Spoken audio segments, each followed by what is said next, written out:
पाहुयात पुढची बातमी। संजय गायकवाडांकडून दिलगिरी व्यक्त करण्यात आली आहे। प्रशांत आंबींना धमकी दिल्याप्रकरणी त्यांनी दिलगिरी व्यक्त केली आहे। शिवाजी कोण होता पुस्तकाच्या नावावरून प्रकाशक प्रशांत आंबींनी संजय गायकवाडांनी आंबींना जीव मारण्याची धमकी दिलेली होती, त्यावर त्यांनी दिलगिरी व्यक्त केलेली आहे।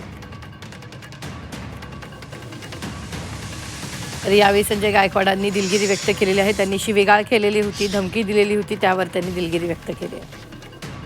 शिवाजी कोण होता हे पुस्तक ज्याच्यावर गोविंद पानसरे साहेबांचा उल्लेख केला पण त्याचा लेखक म्हणून उल्लेख नाही, त्या पुस्तकाच्या संदर्भात मी प्रकाश आंबी यांना फोन करून, प्रकाश भाऊ आपण हे पुस्तक प्रकाशित केलं आहे का, इथून मी सुरुवात केली।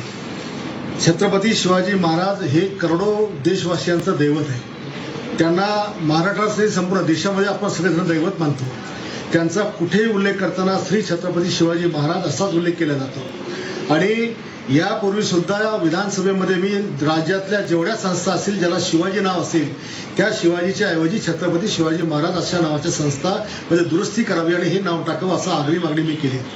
शिवाजी शिक्षण संस्थेचं नाव बदलताना सुद्धा मी त्यांना सांगितलं की छत्रपती शिवाजी शिक्षण संस्था असं नाव आपण करावं, शिवरायांचा अपमान करू नये। छत्रपती शिवाजी महाराजांच्या विचाराने जगणारे आम्ही लोक आहोत, त्यांच्या नावाने मरणारे आम्ही लोक आहोत आणि म्हणून पदोपदी त्यांचा अपमान आम्ही सहन करणार नाही। या पुस्तकामध्ये कमीत कमी 500 ते 700 वेळेस शिवाजी नावाचा उल्लेख त्याच्यामध्ये केलेला आहे, एकही उल्लेख केलेला आहे। काही ठिकाणी तर शिवाजी महाराज मराठा वंशाचे नव्हते असं पण आहे, काही आणखी आक्षेप आलाय। मला त्या पुस्तकाबद्दल माझा काही आक्षेप नाही। ज्यांनी कोणी ते पुस्तक प्रकाशन केलं त्यांनी फक्त छत्रपती शिवाजी महाराज यांचा सन्मानजनक वापर त्या ठिकाणी करावा।